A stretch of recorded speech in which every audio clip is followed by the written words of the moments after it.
Welcome to Community Essentials. Today's guests are Deborah Vines from The Answer Incorporated, Sylvia Diggs from the Maywood Youth Mentoring Program, and a special segment with writer and artist Charlotte Jones. Enjoy.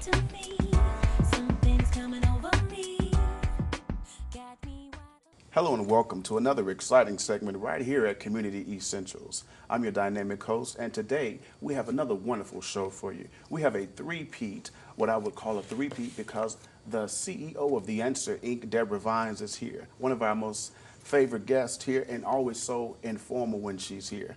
Deborah, thank you for coming and joining us here today on Community Essentials. Thank you for having us again. It's always a pleasure to be here. Absolutely.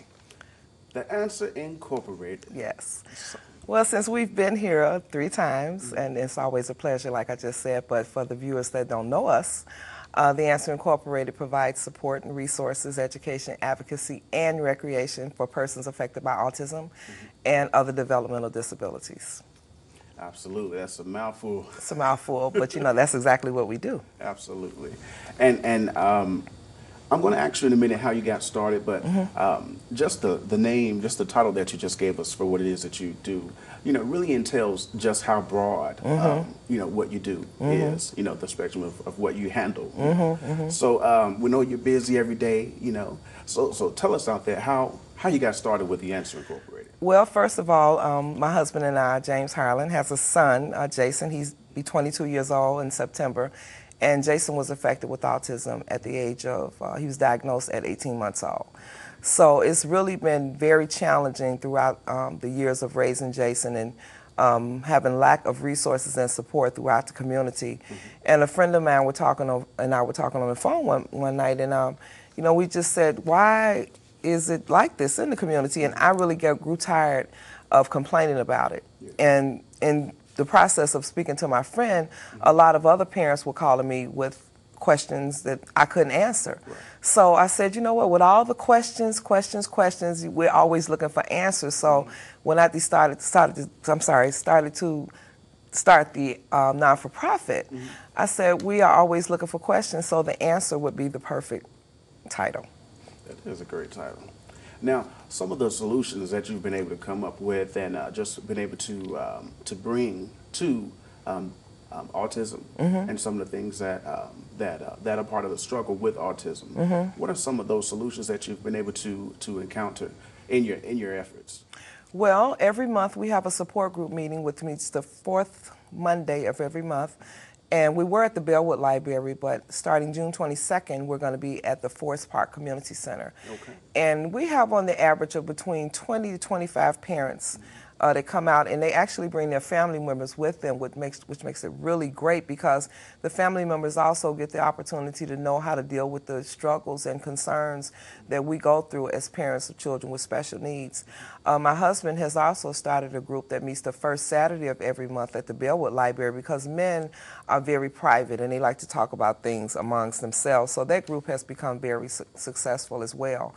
We have had conferences at the police department, the local police department, speaking about the signs and symptoms of a person with disabilities, because there are victims of violence in the community of persons with disabilities. So we like for the law enforcement officials to know the signs and symptoms. We also go into the schools and teach the children about autism and other disabilities, so that they can go home and actually tell their parents, so that when they see someone in the community with a disability, they know not to laugh at them, because people usually laugh or are afraid of things that they don't understand. So our main core, that's the way we started out, is to actually educate the community about autism. And in educating the community, I'm sure that you encounter, you know, a lot of different questions. What are some of the questions that you encounter when educating the community? Especially with the smaller children, they'll ask me, why does your son do what he does? Why does he act like that? And then another question is, what do we do? How can we help? Another question is, another department that we do is we go to churches actually and have conferences to actually teach the congregation on how to embrace our children with disabilities, because sometimes they do get a little disruptive, but we're just asking people for love and caring and understanding. So if anyone has any questions, we will have the phone number and the email address and website at the end, so I can answer any question that you have. Absolutely. Now, let's fast forward a little bit to what are some of the present events, some of the upcoming events that you have? Oh, I'm so glad you asked that question, because I'm really excited about our upcoming events. On June 6th, we have our second annual Summer Madness Dance, and it's going to be at the Broadview Park District. And what makes our dances so fantastic is because we have all ages there. We actually partnered with Maywood Youth Mentoring Program, and they brought a bunch of teens, and there's a lot. We promote inclusion of teenagers and young adults and even the smaller children, and come and dance with our kids and have fun, just to see that they like to have fun just like you do. So like I said, it's going to be June 6th from 5 until 9 at the Broadview Park District, June 6th. We're going to have entertainment, food, fun, just a lot of fun. And let me see, August 8th is our first annual cookout and parade. We're going to parade, it's going to be on 16th and Washington at Brighton Park. And we're going to parade from 5th Avenue to 16th Avenue, just a whole disabilities parade. And we're also inviting the entire community to come out for that as well. But this is the event that I'm really excited about. It's September 20th is our first annual gala and dance. And our children in the group are going to facilitate the entire evening. It's a fundraising event as well. It's going to be at the Crystal Sky Banquet Hall in Berwyn on Ogden and Harlem. Okay. Yeah. There are quite a few events coming up, and that is Absolutely. terrific. We love when everything's, flowing. We love when, we can definitely see that the efforts are being, very effective. Well, actually, just to let the community know, what we are raising money for is continual use for our programs, but we're trying to raise funds for an after-school program to start hopefully in the fall. And the name of the program is called The Music in Me, and it's going to focus on music because our children loves music, and we're going to do music from different ethnic backgrounds and actually bringing the instruments of the ethnic background to help our children not only with the music and hearing and socialization, but it's going to help with their speech, socialization, actual redirecting. It's going to be a lot of different objectives in this program, not just them dancing and having fun, but a lot of different objectives. So I'm really excited about that. Yeah. And you said a lot of different things that I want to touch on. You said inclusion is one of the main things.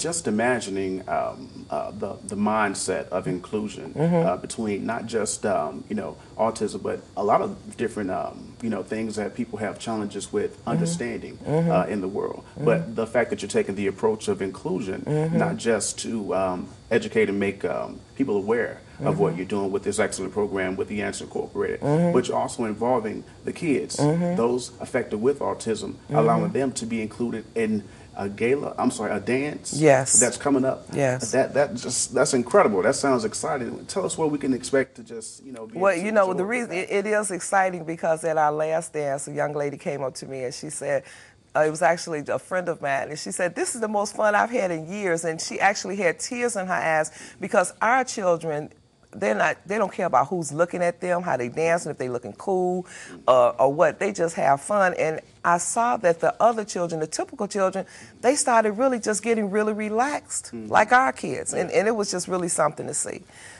Isn't it something how they become teachers, even though they may have autism, and some look at them as if they need their hands led a lot? Absolutely. They actually become teachers to other kids because they're actually naked in that sense mentally and even emotionally, because they don't have all of those guards up. Right. They're just, pure in that way. Well, my son has actually taught me about gratefulness because he is just, he gets up in the morning, he just laughs about being awake. And sometimes I'm like, oh my God, I'm so sleepy. But he laughs every morning when he gets up because he doesn't know the cares of the world or whatever. But watching a child that, especially autism, because there's so many different facets of autism. Autism spectrum is so wide, it ranges from mild to severe or either Asperger's, which is a high-functioning person with autism, and it's so many different facets of it, but every person that you see, whether it's autism, cerebral palsy, muscular dystrophy, those children are they just happy all the time. And, we look at us, we have all of our faculties, everything is just supposed to be right, but then you look at them, and my son cannot count change from $1, but he can make a bed like nobody's business. He can clean up, and I'm just grateful for the things that he can do, because when Jason was first diagnosed, the doctor said that he wouldn't live. They said he wouldn't talk. They said he wouldn't walk, but with just continued therapy, speech therapy, physical therapy, occupational therapy, music therapy, and actually just